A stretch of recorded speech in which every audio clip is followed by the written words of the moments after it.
അപ്പോൾ പുള്ളി പ്രേയറിനെതിരായിരുന്നു. എമേഴ്സണൊക്കെ ഉൾപ്പെടെയുള്ള ഓറിയന്റലിസ്റ്റുകളെല്ലാം പ്രേയറിനെതിരായിരുന്നു. പുള്ളി പറഞ്ഞത്, if there is no God why there is prayer? ദൈവം ഇല്ലെങ്കിൽ പിന്നെ എന്തിനാണ് പ്രാർത്ഥിക്കുന്നത്? അതിന് പുള്ളി പറയുന്നത്, prayer is a by product of theism. മതചിന്തയുടെ ഉൽപ്പന്നമാണ് prayer. It is a business. When you pray you search outside, when you meditate you search inside. നിങ്ങൾ പ്രേ ചെയ്യുമ്പോൾ, ഞാൻ മുമ്പേ പറഞ്ഞതുപോലെ, നിങ്ങൾ പുറത്തേക്കാണ് അന്വേഷിക്കുന്നത്. പ്രേ ചെയ്യും, ആരെ നോക്കി കൂപ്പുകയാണ്. നിങ്ങൾ മെഡിറ്റേറ്റ് ചെയ്യുമ്പോൾ നിങ്ങൾ സെർച്ച് ഇൻസൈഡ്. അതുകൊണ്ട് നിങ്ങൾ മെഡിറ്റേറ്റ് ചെയ്യാനാണ് പുള്ളി പറഞ്ഞത്. ടേസ്റ്റ് യുവർ കോൺഷ്യസ്നെസ്, നിങ്ങളുടെ ബോധത്തെ ടേസ്റ്റ് ചെയ്യുക. Meditation is just like a saying a thank you to yourself. It is not address to anybody in particular but address to the whole. അതായത് നിങ്ങൾ മെഡിറ്റേറ്റ് ചെയ്യുമ്പോൾ നിങ്ങളോട് തന്നെ ഒരു താങ്ക് യു പറയുകയാണ്. ഇത് ആക്ച്വലി ഒരു സ്പിരിച്വലിസ്റ്റ് നടപ്പിലാക്കുന്ന ഒരു കാര്യമല്ല. ആളുകൾ പറയുന്നത്, ഇപ്പോൾ ഉദാഹരണമായിട്ട്, നിങ്ങൾ എന്തിനു വേണ്ടി പ്രാർത്ഥിക്കുന്നതെന്ന് ചോദിക്കുമ്പോൾ, ഞാൻ എനിക്ക് വേണ്ടിയല്ല പ്രാർത്ഥിക്കുന്നത്, ഞാൻ അവർക്ക് വേണ്ടിയല്ല പ്രാർത്ഥിക്കുന്നത്, ഞങ്ങൾ മൊത്തം ലോക നന്മയ്ക്ക് വേണ്ടിയാണ് പ്രാർത്ഥിക്കുന്നത്. കണ്ടിട്ടില്ലേ? വേൾഡ് പീസിന് 2 കോടി രൂപ വിലയിരുത്തുക എന്നൊക്കെ കണ്ടിട്ടില്ലേ? സ്വയം ഒരു സമാധാനവും സ്വസ്ഥതയും ഇല്ലാത്ത മനുഷ്യരൊക്കെ ലോക സമാധാനത്തിന് 2 കോടിയൊക്കെയാണ് വകയിരുത്തുന്നത്. ഇത് ഇറ്റ്സ് എ കൈൻഡ് ഓഫ് ഉഡായിപ്പാണ് ബേസിക്കലി. മനസ്സിലായ?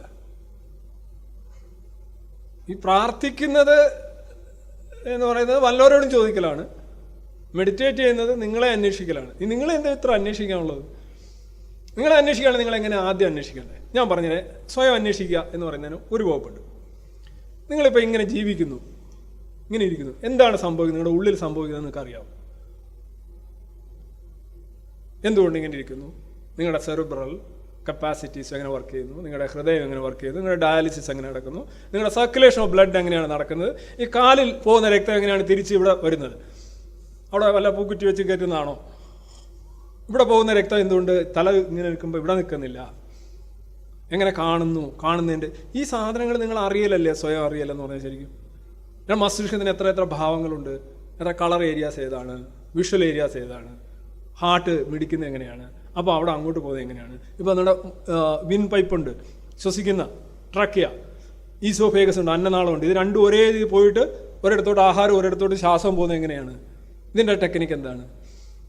ഇതൊക്കെ അറിയലല്ലേ? സ്വയം അറിയാം, നിങ്ങളെ അറിയലല്ലേ? സെർച്ചിങ് ഇൻസൈഡ് എന്ന് പറയുമ്പോൾ അനാട്ടമി പഠിക്കുക, ഫങ്ഷൻ പഠിക്കുക, നിങ്ങളെ അറിയുക, ATP ഉണ്ടാക്കുന്നത് എങ്ങനെയാണെന്ന് അറിയുക, എങ്ങനെയാണ് ഡയബറ്റീസ് ഉണ്ടാകുന്നതെന്ന് മനസ്സിലാക്കുക, പാൻക്രിയാസിലെ ബീറ്റാ സെൽസ് എങ്ങനെയാണ് ഡിസ്ഫങ്ഷണൽ ആവണമെന്ന് മനസ്സിലാക്കുക. ഇതൊക്കെയല്ലേ സ്വയം അറിയല്ലേ?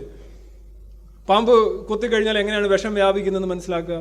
നമ്മളെ ഒരു മെഷീൻ അറിയുന്നത് എങ്ങനെയാണ്? നിങ്ങൾ ഒരു ബുക്ക് അറിയുന്നത് എങ്ങനെയാണ്? അതിൻ്റെ ആന്തരിക പരിശോധനയല്ലേ?